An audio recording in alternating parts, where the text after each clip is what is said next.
Presidente, muchas gracias. Sin duda, y como lo decía Jorge Gómez Villamizar, algunos de los temas del debate perdieron el tiempo. Ya no tienen en este momento la misma validez, sin embargo, vamos a retomarlo como Jorge de esa manera elegante lo hizo con respecto a lo que significó la gran dificultad del páramo de Santurbán.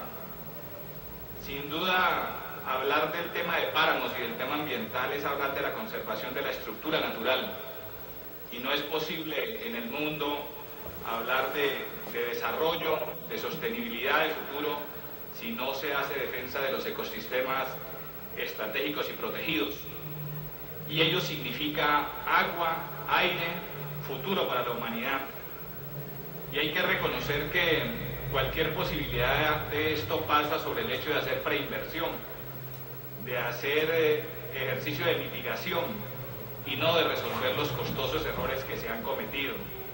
Elementos como los reconocidos desde el gobierno, independiente de en qué momento se sucedieron, sin duda requiere de decisiones estructurales, de decisiones de fondo, que no nos permitan, como decía el doctor Velandia, quedarnos simplemente en el elemento de reconocer el diagnóstico negativo y de reconocer las equivocaciones y no de corregirlos, porque no quiero pensar qué le va a pasar al país en aquellas zonas donde se entregaron títulos en zonas de importancia ambiental para el país y donde ni siquiera las regalías van a permitir recuperar el costoso ejercicio de impacto negativo. Yo vengo de un departamento con una amplia riqueza ambiental. El Cauca hace parte del importante macizo colombiano y tiene también entre páramos grandes de sus riquezas, páramos en algunas partes compartidos con hermanos de Huila, Tolima y Valle, como lo son el páramo de las Hermosas, el Nevado del Huila y el páramo de Moras, o el macizo colombiano, sumado por el páramo de Guanacas, Curaseco, Conuco y Sotará, importante riqueza del centro y sur de Colombia, y el páramo de Doña Juana, que une a Nariño, a Putumayo y a gran parte del Cauca. Y sin duda uno tendría que manifestar y reiterar lo que de buena manera Jorge Gómez mencionó, y es que la función de los páramos es un tema de esponja, de recoger agua para el verano, de recoger aire para el verano, y a veces no alcanzamos a interpretar su valioso, su sentido de sostenibilidad ambiental cuando los largos veranos se han dado y sigue surgiendo y dando agua al país. Y tampoco lo supimos entender cuando la ola invernal y solo vimos sus efectos en vivienda, en alcantarillados, en acueductos, y no entendimos que quizás parte de ello era el desastre natural que el país ha vivido y que durante muchos años ha significado el deterioro de nuestras grandes reservas naturales. La historia de la minería en el país y en el Cauca es una historia de comunidades afros, indígenas, campesinas, que han hecho explotación, doctor Velandia, de manera ancestral, artesanal, subterránea, aurífera, más en la búsqueda de la sostenibilidad diaria de una actividad de subsistencia que de posibilidad de riqueza. Esas comunidades, esos pueblos afros, indígenas o campesinos hoy en cualquier parte del país, incluido el Cauca, están sumidos en la miseria y en la pobreza. Y como usted lo mencionaba,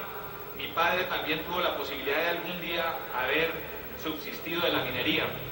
y murió como muchos otros producto de no existencia de seguridad social, enfermedades adquiridas en este duro trabajo y sin duda la razón de ser de muchos de los problemas hoy de la informalidad, de la no organización, de la ilegalidad de este tipo de explotación minera.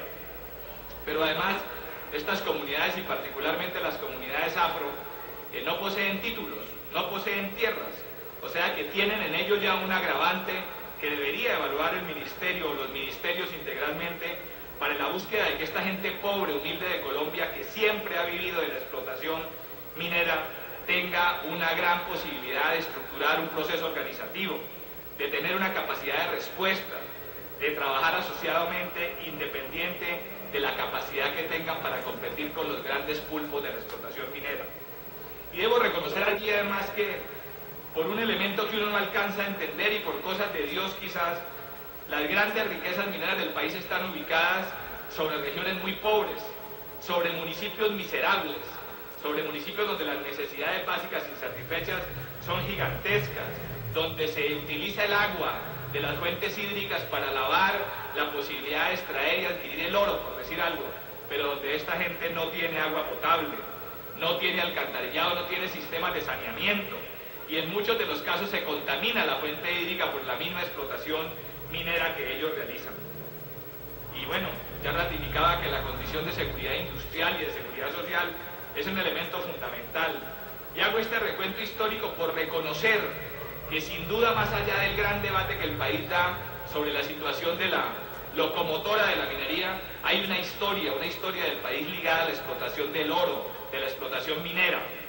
Y ello nos tiene que permitir también entender que el ejercicio legislativo que buscamos y en el cual comparto la mirada del doctor Jorge Gómez Villamizar en el sentido de una integralidad de la legislación, una integralidad de la norma, que permita entender también a ese hombre, mujer, campesino, que toda la vida ha vivido del mismo, no dejado al lado y en un ejercicio competitivo de simple economía, sino acompañado por el Estado para salir adelante. Y bueno, no puedo dejar de mencionar efectos negativos de la explotación, efectos que sin duda, no solo en el departamento al que pertenezco y en la región a la que pertenezco, sino en el mismo país, ya deja resultados nefastos, negativos. El primero es que, y no hay cómo cuantificarlo, es que el impacto ambiental y la ola invernal podría ser un indicador del mismo, significa que el mundo, que nuestras tierras han perdido capacidad productiva, han perdido capacidad de sostenibilidad ambiental, han perdido capacidad vegetativa, han perdido capacidad productiva. Es evidente la reforestación, elemento que no se menciona pero que sin duda tiene que ver con lo que fue el impacto de la ola invernal, la pérdida de la cobertura vegetal, la erosión, los movimientos de suelo y sin duda la desaparición de las especies endémicas. Elementos que a la hora de evaluar todo el aporte del gobierno para la reconstrucción de las zonas afectadas por la ola invernal no aparecen en los indicadores, porque simplemente tenemos como medir el número de viviendas afectadas, lamentable, el número de pueblos destruidos, lamentable, pero nunca hemos medido lo que allí queda, el impacto negativo, el impacto ambiental negativo y además la posibilidad viva de que cualquier invierno próximo le genere al país nuevamente un desastre. Y digo esto porque donde nacen los ríos, en el macizo colombiano, en las otras fuentes de riqueza hídrica de Colombia, han habido impactos de deforestación, de erosión y de pérdida de cobertura vegetal. Hoy es grave, y es grave también desde ese ejercicio de hombres y mujeres en la explotación artesanal, la utilización de insumos que afectan las fuentes hídricas. Y allí hay ya diagnósticos y ejercicios de investigación de la Universidad del Valle, y creo que de la Universidad Nacional. Particularmente yo tuve la posibilidad de leer un documento sobre Buenaventura, donde demostraban que los peces estaban contaminados con cianuro, o sea, que había un proceso que ya generaba un problema de salud pública. Y yo creo que el Ministerio de la Protección Social debería darse a la tarea, en un ejercicio de prevención, de evaluar en muchas regiones del país donde hay explotación minera, donde se está utilizando este tipo de insumos, qué realmente le está pasando a toda la capacidad natural de nuestra Colombia, o sea, qué está pasando en los animales, qué está pasando en lo que la gente consume de agua, qué está pasando en los acueductos, porque ese elemento no lo tenemos. Cuando yo leí lo de Buenaventura, debo reconocer que sentí una alta preocupación, porque en la región de la que vengo, en el río Ovejas, en el río Mondomo, que luego desembocan en el Cauca y que luego pasan todo el departamento del Valle, pues se da una alta utilización de este tipo de insumos en la búsqueda de obtener en este caso el oro. Y bueno,